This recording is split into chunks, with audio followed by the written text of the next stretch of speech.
to the music scene, showing lots of love for the community. With great advice, I know who I should go see.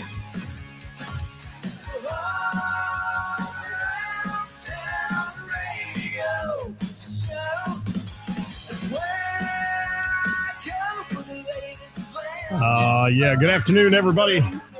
Welcome to the program today. Getting a few things set up here and ready to do a little talking with the folks from ENMY today. Joining us here on Wednesday with the band, live at noon from the Hall Around Town Radio Studios in beautiful downtown Springboro, Ohio. Welcome, everyone. I'm back from the dead, literally. It's been a week, man. So I got some friends joining me today. Let's chat a little bit with Tim and Brady from ENMY. Tim from Butterfield Productions. How you guys doing Butterfield today? Entertainment, but yeah, Butterfield anything. I get it wrong every time, Tim. You're going to have to give me a cue card, brother. It's fine. Butterfield Entertainment, because, you know, he's productions, he's lighting, he's this, he's that. He's a man of all trades, he is. But he's really digging deep into doing these shows, and he's got a really cool show coming up on the 28th that we're going to talk about today. And you're going to want to go to this one. Our friends from ENMY playing in this show. It's a headliner show for them at the Madison Theater. Brady, how are you? I'm doing well. How about you? Good. It's great to have you join us today. Let's, for those that may be watching here, and a lot of people are going to watch us after we're live. So if you're watching after we're live, you're welcome to drop comments just like you do on a live show. Drop them in there. These guys will be able to get those comments and answer if you have questions about ENMY or you have questions about Butterfield Entertainment. Make sure you throw them in there, and we'll chat with you about it today. And just say hi if you're out there too. We want to hear from you. So Brady, talk to me about ENMY for those that may not know you. Yeah, we're a Cincinnati-based band, new metalcore act, and I sing for the band. We just had a song that was featured on Octane, so it won a test drive. It was featured on Octane, and then we had a cover song that we just released as well, Incomplete by the Backstreet Boys. So yeah, if you guys are unfamiliar with us, that might be an entry point for you to check us out. And we put a little rock twist to it. So okay, that grabbed my attention right away when you said ENMY and Backstreet Boys in the same sentence. So that kind of sparks my interest in the whole thing. Hey, David, how are you? Got to say hi. What's up, Dave? David is in here. What's up, Dave? You doing all right? Good to see you, Carla. Thank you for joining us. So, how long's ENMY been playing? Coming up on 6 years now. I was going to say, it's been a while that you guys have been out there doing your thing. And it's a little hard for me to describe to people. If they would ask me what's ENMY's genre, style, all that, it's different than what I've seen before. So why don't you describe it as you would in the words of the band? Yeah, so my elevator pitch, when people ask what we sound like or who we sound like, I'd say like a mixture of like Breaking Benjamin, Linkin Park style. So there are some screaming vocals, but it's mostly singing. But it's high energy. And I have Dave and Mike and Trevor to thank for that. Because I'm usually up there, I'm just belting. So that's one of the big things is I feel like we all get into the act, and then we also have, you know, Tim bringing his entertainment. So like lighting, effects, all that kind of stuff, and it's all tied into our show. So I feel like we have one of the best local live shows just because of all the people that we have involved in our camp. But yeah, I'd say, you know, it's kind of like radio rock style stuff, but something you would see at like Riverbend with some of the bigger like rock metal shows. And in 6 years, you guys have gained some significant momentum. I mean, you've got a lot going on. You've got a lot of people who follow you and love what you do. I know the minute I mentioned that I was going to have ENMY on the show, they were all like, wow, that's great. We love that band, you know? Yeah. And it seems like you're not oversaturated either. So people starve to come see your shows. And this is one that the buzz is happening about that Tim is putting on here. The buzz is out there. They want to come see this show, and Madison's a great place too. It's an awesome venue to see a show at. It's a great venue, and the staff there is awesome. That's why we keep going back, is as they're so easy to work with, and they kind of give us the ability to do the things that we want to do with the venue and make it what it is, so people want to come out to the shows. But yeah, shout out to all the people that support us. The reason that we have the opportunities that we've been given is because of those people, and them being loud is what these these groups notice. So they see that and they're like, oh man, these people actually like care and want to see them like succeed. Um, so yeah, like getting featured on the WWE multiple times, Louder Than Life was a big one. We played that down in Louisville. Um, so like Danny Wimmer Presents, like all of those opportunities are because our fan base is so loud. And that's something we appreciate, and we can't thank them enough for. Well, I had a venue owner tell me that once. He was so serious about it too, and he said, "Look, the more noise these fans make about the bands, the more I'm interested in them." He says, "The more I see the buzz on socials and all that people are out there talking and saying this is, when we post on our page about who's your favorite local band and all that, when they get 100, 200 name mentions in one little post, it's like I need to take notice of this band. I need to see what's going on with them." And I think that helps with the venue owners. And Tim, I'm gonna kick it up to you for a minute, because you have been around this business a very long time, and you've always done the production side.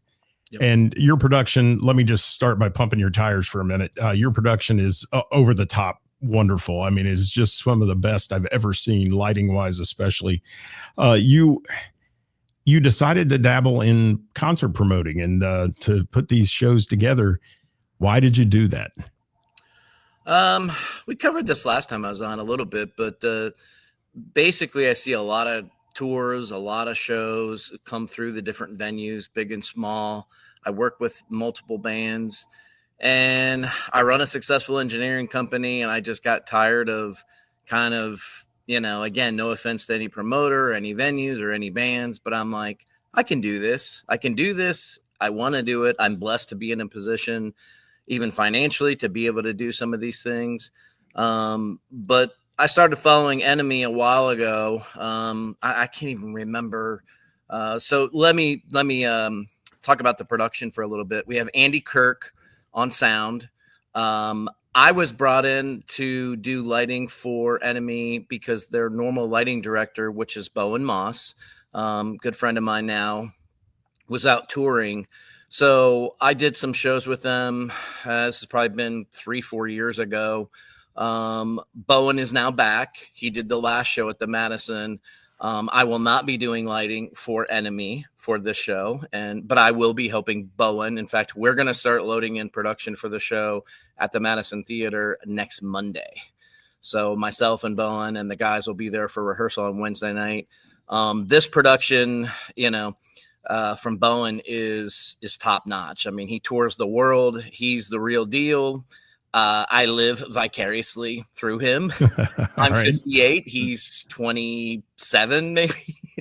So I love Bowen. Yeah, it's he does pixel mapping and some things with video. His lighting production is I'm a fanboy. So I mean, I'm looking forward to it. The last time they were there at Madison, I was literally blown away. So if you want to come out and see, great rock music. And Brady, are you guys going to do the Incomplete? Is that in the set? No, you might have to come out and see. Yep, might have to be a surprise. Love these secret items here. But yeah, the production is going to be over the top. But yeah, I just everything involved with entertainment, be it bands. I just did the Carpenter show at 20th Century a week ago. It was a great show. I wish I could say that I made a bunch of money on any of these shows. No, I didn't, but I want to bring shows to people and bring joy to people. And that's really what means more to me. And I know that might sound a little cliche and people can take it for whatever it is, but yeah, these are things that I want to do at this point in my life, and I can. So yeah, it's going to be great. Awesome. And I had no idea you weren't doing the production here. So how about that's news to me? And it sounds like I'd love to see Bowen's production because it really does sound like next level. And if it's a next level over Tim Butterfield's, it's going to be really good. Yeah, I'm co-promoting the show with the band. I work at the Madison, so it just made a lot of sense for me to help these guys out. I've been helping them for a while now, even on putting them on some other shows. The Blue Note, they've played with Livid Halloween show. So I mean, yeah, I've been supporting them. I've literally been supporting them since day one because I love them, because they're great. They're not only great musicians with great music, they're great people. So we're like a band of brothers. So yeah. Looks like Bowen's joined us as well, so he's Oh got a yeah, there comment he in is. there. And Yeah, Bowen. Hopefully he caught all that. Nestor's throwing out the props for him as well there. So cool. Yeah, you guys, this sounds like it's going to be a great thing. Carrie, thank you for that comment. Says I can't wait for the show. And let's back up and get a little deep into ENMY for a minute. You said 6 years you've been together doing this thing. How did you start making music together? When did you decide let's go forward with this rock band and make it happen? Yeah, I mean, I think we were all kind of on a hiatus, and I think what really kick-started things back into motion was Trevor coming back from the Navy. And I came to his homecoming little party thing, and he was like, "We're gonna start a band." I was like, "I don't know, man. Aren't aren't we over this yet?" He was like, "No, we're gonna do it." And that kind of like lined up with Mike sending me some music. So um, he had sent me a track, and he was like, "What do you think of this?" And it was kind of like a cold call, and I was like, "Yeah, I mean, it sounds good. Who'd you record it with?" And he's like, "I did it." I was like, "All right, well, I didn't think that people around this area had that kind of um, production or like time and effort put into things." So I was like, all right, this is actually something to think about, because that's something that you would look for sure. um but yeah, I mean, the three of us came together, and then Dave came into the fold shortly after, and yeah, we were just kind of like off to the races at that point, and realizing that we were all on the same page of the music that we wanted to make. Because I had been in bands previously that were like, "Oh yeah, we want to sound like Maroon 5 or The Fray or whatever." And I'm like, nothing against them, but I would rather play music for a band that sounds like bands that I would like to go see. Like if you're inspired by, Chevelle, Breaking Benjamin, Linkin Park, like I would rather play festivals and shows with those bands. I'm like, I'd rather do that. Like that's the stuff that I grew up listening to. So, um, but yeah, I think having all of them come together at the same time and all being on the same page is what really set things off. And we're like, all right, this makes sense. So Well, Brady, you just came up with a genius idea a minute ago. Is every band that is made up of a bunch of musicians who have taken a hiatus and decided, oh, we're going to form another band should be called? And I think you said it, that it's, aren't we over this yet? Because I've heard that line so many times from people like, oh, another band. Are we over this yet? I mean, but yet all of a sudden they're like, yeah, we're going to play again, and we're going to do it again, and we're going to form a new band.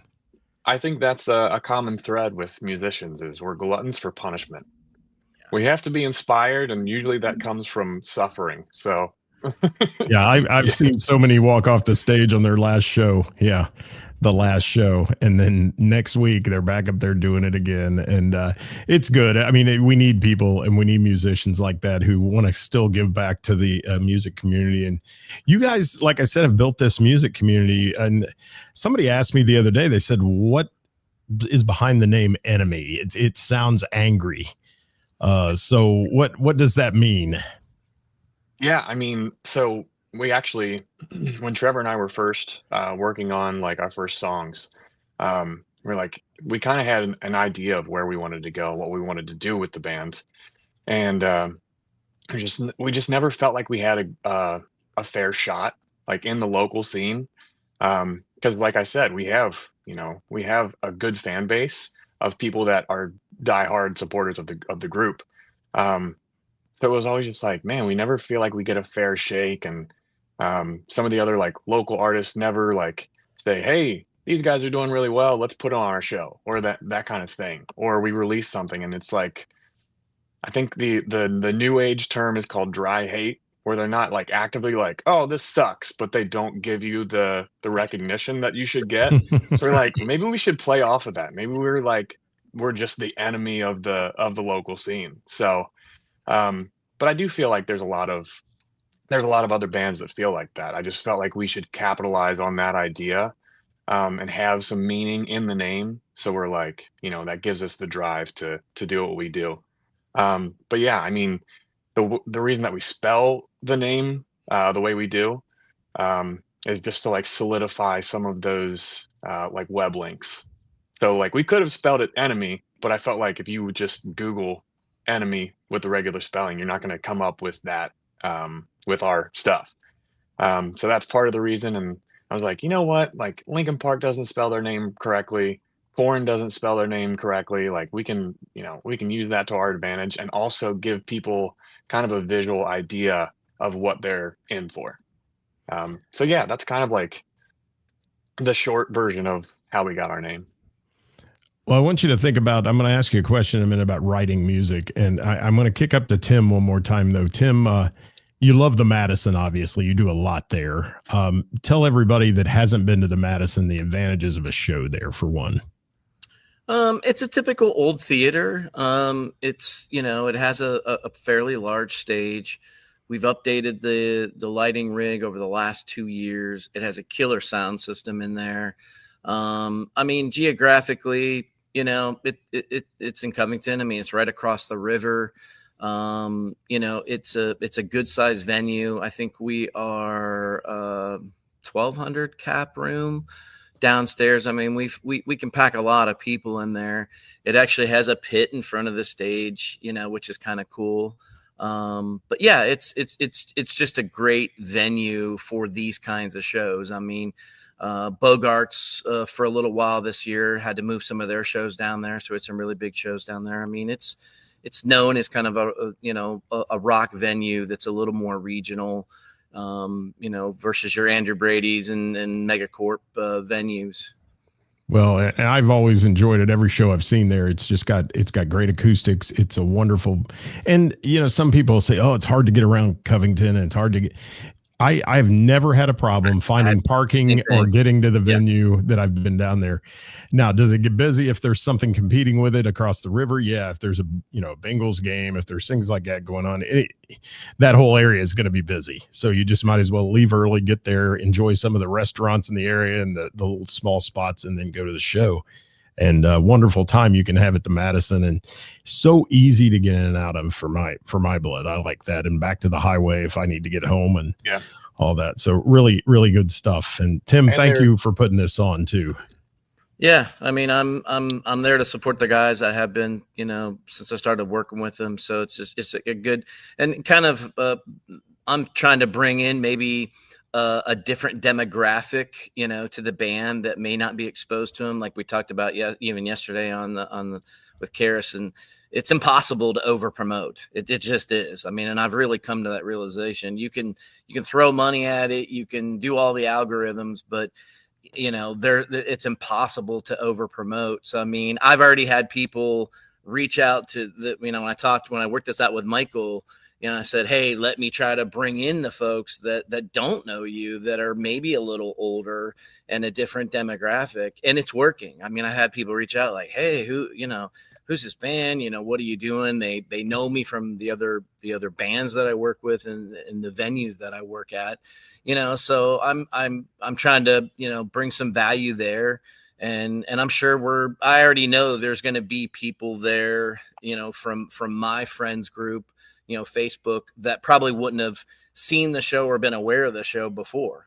That was even the Ignite show that I did in August. I exposed, some people to the band Livid that's been around for, 15, 20 years. And they're like, holy shit. Like, where did these guys come from? I mean, that was funny. Yeah. Yeah. So, I mean, that's proof that, you just, you got to bring in all types of people, and you never know who's going to like it. So, and Brady, you had something you wanted to add. I saw you raise a finger there. Yeah. You mentioned parking.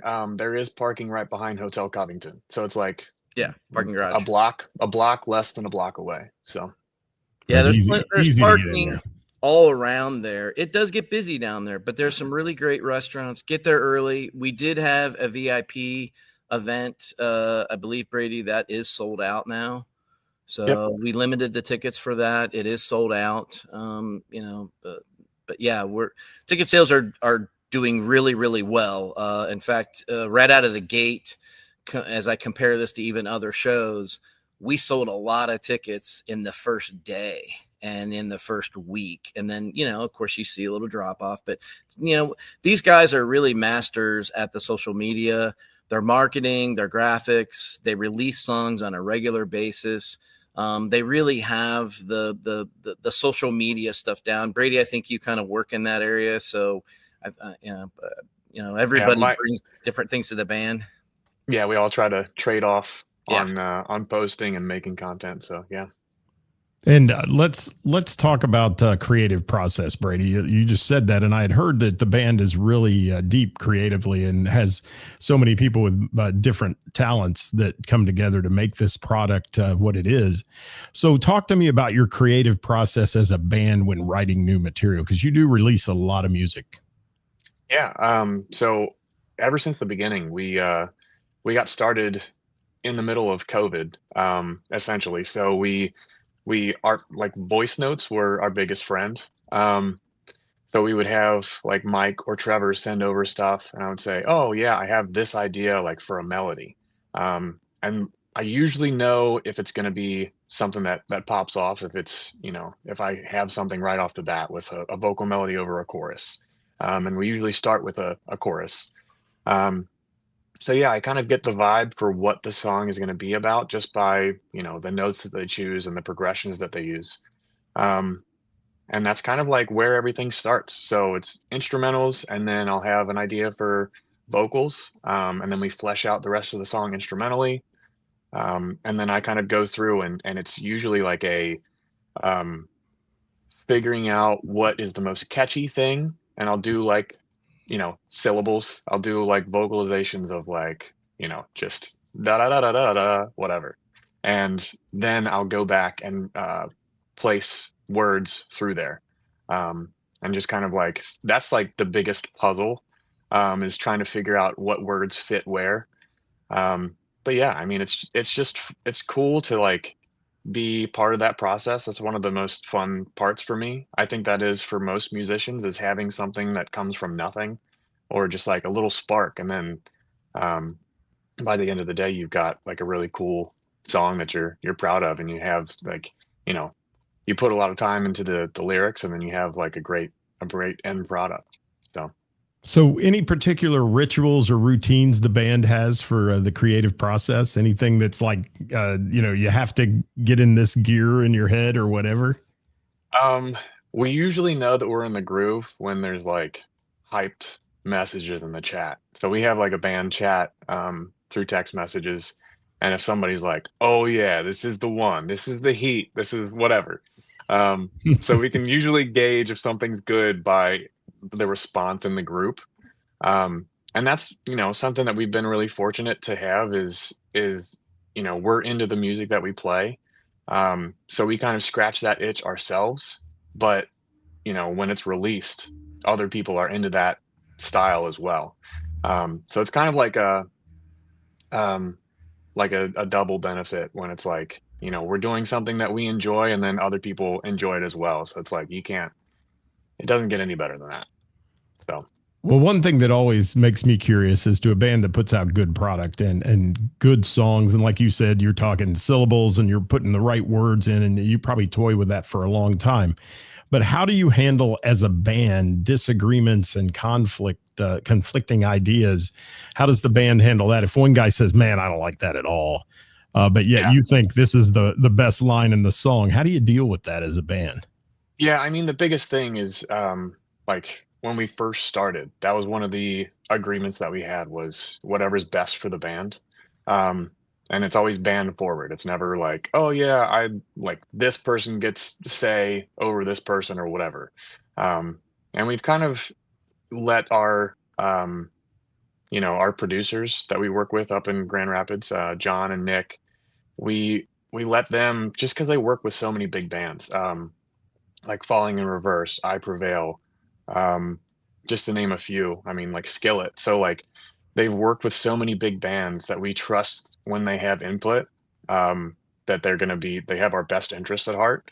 And they're not just saying like, oh yeah, I think this. They're not so opinionated or taking sides on things. They're like, okay, we have this idea. What do you think of it? And they're like, oh yeah, I've seen this work really well. Um, live or whatever, just like I feel like this part is really going to get people jumping or singing along to this part. So just kind of them relaying that visual to us is what really sets it off. It's like, oh yeah, you could have a really cool light thing, or you could have a really cool whatever, like fan interaction thing on something like this. So yeah, I mean it's just the way that you express it and bring it across to everybody. So They Scott, have a really good way of doing it. I witnessed something pretty beautiful at Louder Than Life with the band. We had a rain delay on. They played Sunday. They played one of the the smaller stages, but they were playing Louder Than Life, and it got delayed, and people were coming in. The stage they played was actually right by one of the entrances, and I like to watch and observe. And I've seen these guys play many, many times. And I think Brady, I don't know that I've ever seen Brady maybe smile that much singing and actually smiling so much. I think it was making it difficult for you to sing a little bit. Yeah. And we haven't talked about this and maybe even borderline like tearing up a little bit. I was back there tearing up a little bit because I was so happy for the guys, but you could just, I intentionally stood farther back so I could take in what people were, how they were responding. And it was absolutely incredible. So, and people just started to kind of swarm in and watch them play.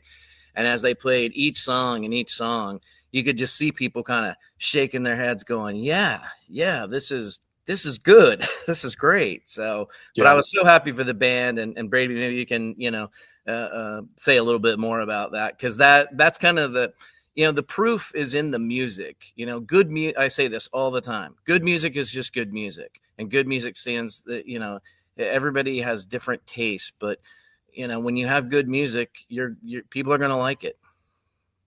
Yeah, no, that's definitely the case. And I was tearing up on stage just because and it was like, there was one specific part where, the lyrics just kind of like hit me in the moment. And I was just like, man, like the lyrics are based around like, is this worth it? Am I finding any meaning in my life? And it's just kind of like, it hit me at that moment, just like everybody's standing there and like, I just saw the smiles on their faces. And I'm like, man, this is like, it just made me smile. It made me tear up. And I'm like, this is like hitting me in a way that like I've never been hit before.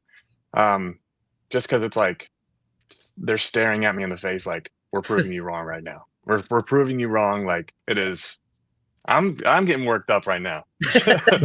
Well, I had to let me share that say- because I watched it happen. It was incredible.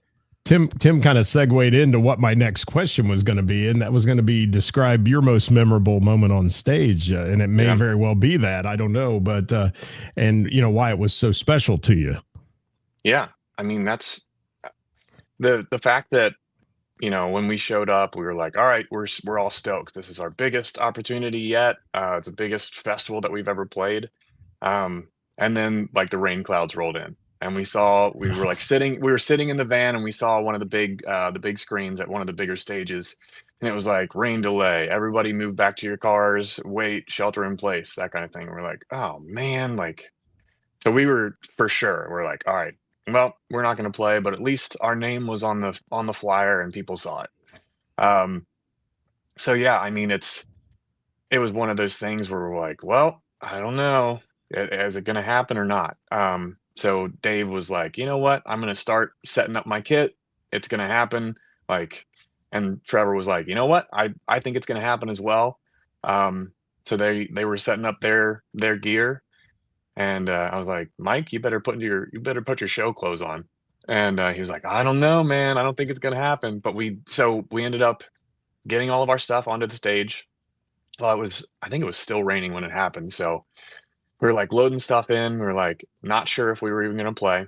And then our show time comes up and we're like, all right, let's start it up. And they're like, yep, we get an okay from the sound guy. We start up, we played through our first song. And then the stage runner was like, hey, hold on, give it a minute. We're like, okay, well, what does this mean? We play one song and then wait 20 minutes, play another song, and then that's it? Like, what's what's going on? But everything ended up getting pushed back. So during that time, we're just like, there's people standing at the gate and they're waiting to like watch us. I'm like, we might as well say what's up now because they're with everything scheduled the way it is. We might as well go up and talk to them while they're standing there. And we actually there were people that were like, oh yeah, we were just walking in from the gate. We were close to the gate playing, and when they were walking through the entrance, so they were like, "Oh yeah, we stopped by because we like what we heard." We're like, "All right, sick." They're like, "Where are you guys from? Cincinnati?" "Oh, so are we. And we never heard of you before." So it's just like one of those things where you're constantly out there and you're constantly pushing stuff. And they're like, "Yeah, we like this kind of music." And we're like, "Yeah, where you been?" Like, Well, I know so we have people that saw you there that are from other places, Toledo and other places that are coming to the show next week. yeah, They're yep, driving very far to come to the show next week. So yeah, that's Outstanding. That's yeah. fantastic. What a great So story too. I mean, I know you had to be just sick in the bottom of your stomach with this yeah, rain. You're probably like, oh, this was our opportunity. And then it became your opportunity, which is so yeah, cool. yeah. And it was, we were watching. We were like, oh, some of the bigger bands were getting um yeah. their sets were getting canceled. So we were just like watching it pop up. And it was kind of like one of those, it was like when you were a kid watching the news in the morning, you're like, oh, is it going to be a snow day or not? And you're just waiting for your name to scroll across the list. But like in a worse way, you're like, oh, are we going to be cut or not? But they ended up, yeah, moving everything back an hour. And then they're like, yeah, you're going to get to play your full set. So yeah, it worked out really well. Couldn't have asked for a better opportunity. And I told the guys, I was like, the night before, I was anxious. I was laying up in bed. And I was like, I can't go to sleep. I can't go to sleep. Like, this is one of the biggest shows that we ever played. But I was like, as much as I was thinking about it, I wasn't nervous. I was like, I was anxious about it for sure. But I was like, this isn't the test. And I told the guys this before we played. I was like, this isn't the test. We've already passed the test. That's why we're here. This is our opportunity to have a good time and to show people what we are, who we are. So yeah, I mean, yeah, couldn't have asked for a better first Perfect. Danny Wimmer show. So Well, with that said, I have one more question that I was going to throw out to you about the band, and then we'll get into the show details real quick because we do want to hit on that really hard. But what are your thoughts as you or just the band as to interacting with your followers and building a connection with that audience? How do you? Because it seems to me like you have that going for you. You have that loud group of soldiers behind this band.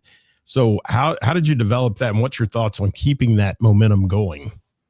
yeah, I mean, the biggest thing is like we genuinely like appreciate everybody that comes to the shows.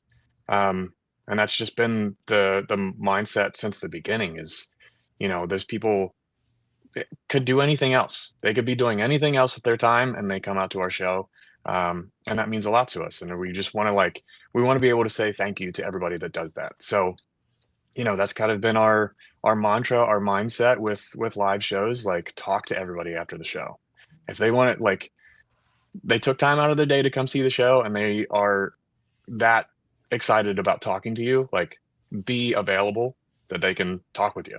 Can I tell you how much I love that? I'm just going to tell you that to me is worth gold. I mean, it is, because so often, even bands, up and coming bands that you see who ought to be out there starving for every ounce of attention they can get from their audience, they walk off the stage and that's it. They go back and get on the bus or they go get on in the Sprinter van and they sit there. And it's like, man, seize the opportunity. You never know who you're going to meet.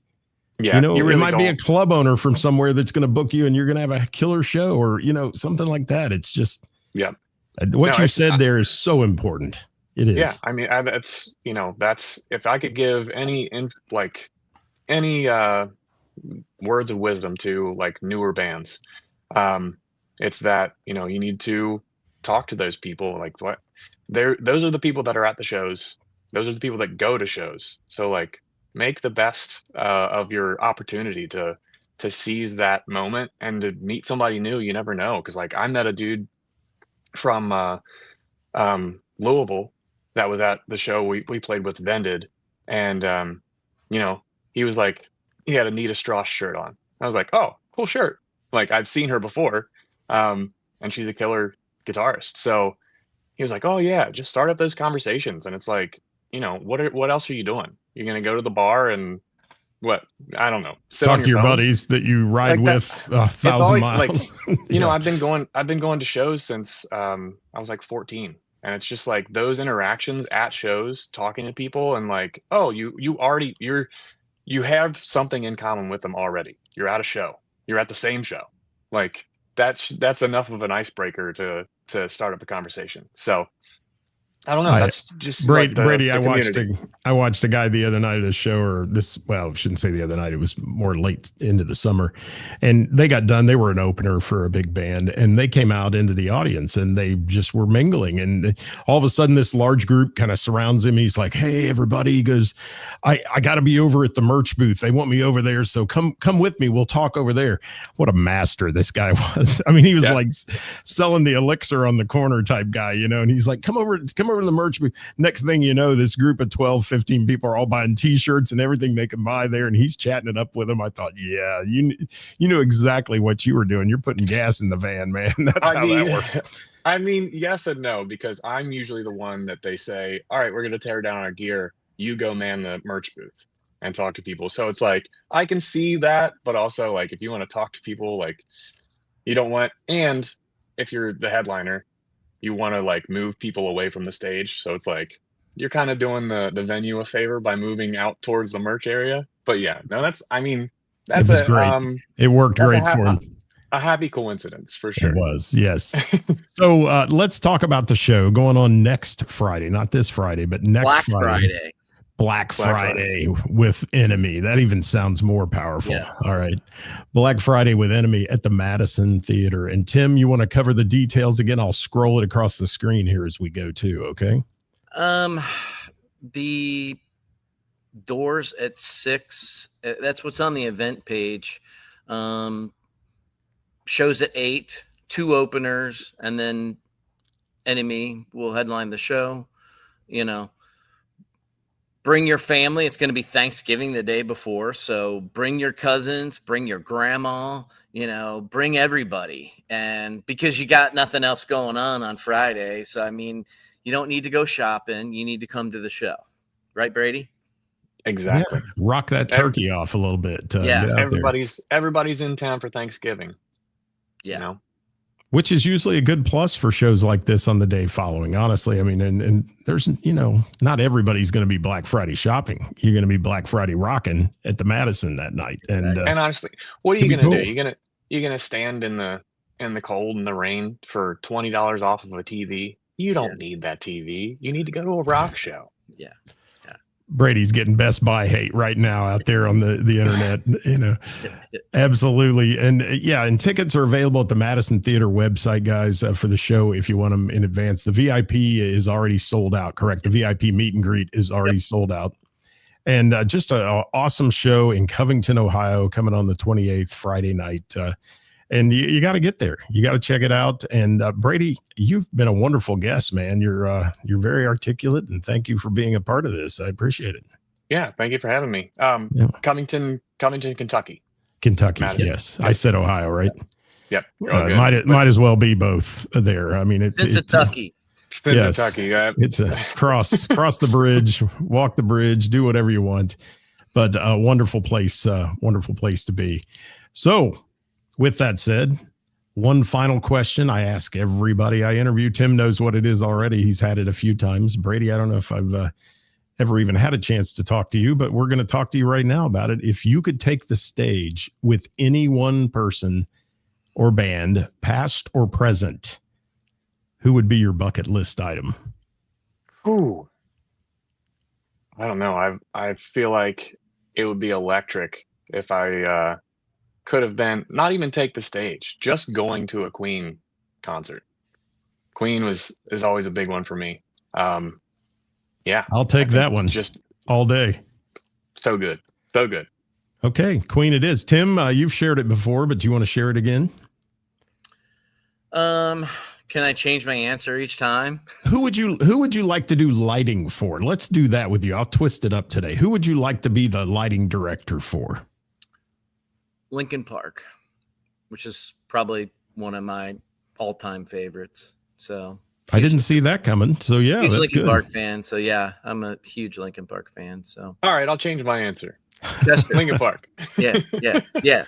All right, so we're getting Brady and Tim at the same show with, And a lot of these bands. I'm going to just stand on stage and drool and, be like a fanboy anyway. I'm not, I wouldn't want to play with them. I just like to be up there admiring what goes on and see what happens. And I've had the opportunity to be on stage with some really good people and fun people. But I will tell you that sometimes the old adage of never meet your heroes is true. You don't often, and sometimes it's not true. So, had some really good times. And Tim, you've seen a lot of acts come through Cincinnati and Northern Kentucky in your day as well. And you've done wonderful production work. I'm glad you're moving into Butterfield Entertainment here. I'll say it right this time. And bringing these concerts to us and collaborating with the guys from ENMY for this show. I think it's going to be a great one, day after Thanksgiving. It's going to be awesome. Turkey.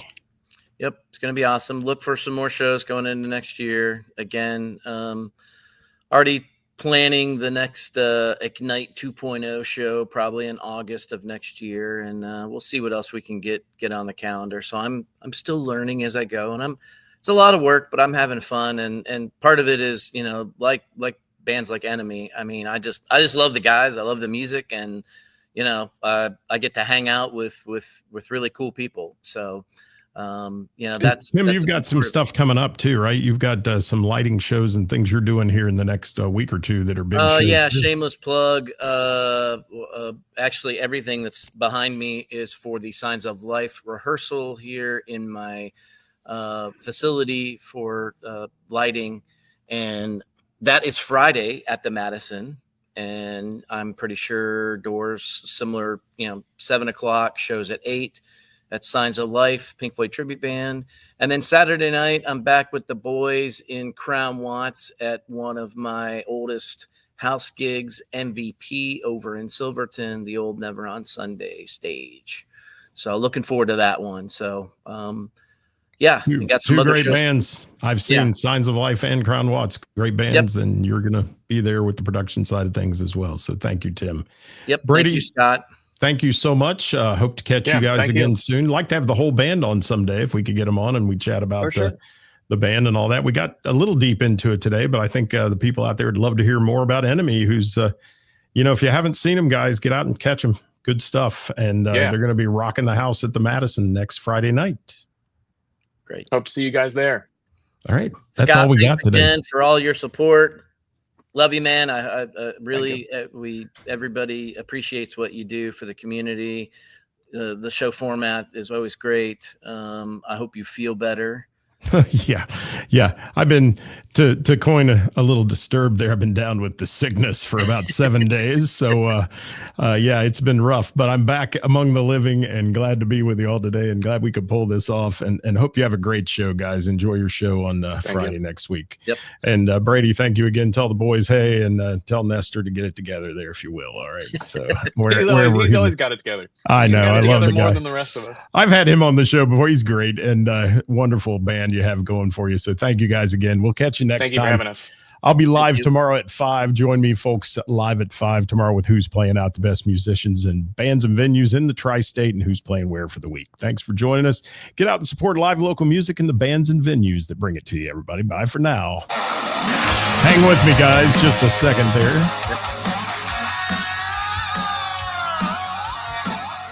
Nestor throwing a little comment in there, of course. Thank you, Carrie. Aaron Thomas. Gina McCann. Yes, Carla, thank you. She said, great interview, guys. All right. Old Aaron Thomas. We'll see you next time, everybody. Don't forget the views and opinions expressed in this show are those of the speakers and do not necessarily reflect the views or positions of our sponsors or any entities they may represent. Catch you next time right here at All Around Town Radio. Bye-bye.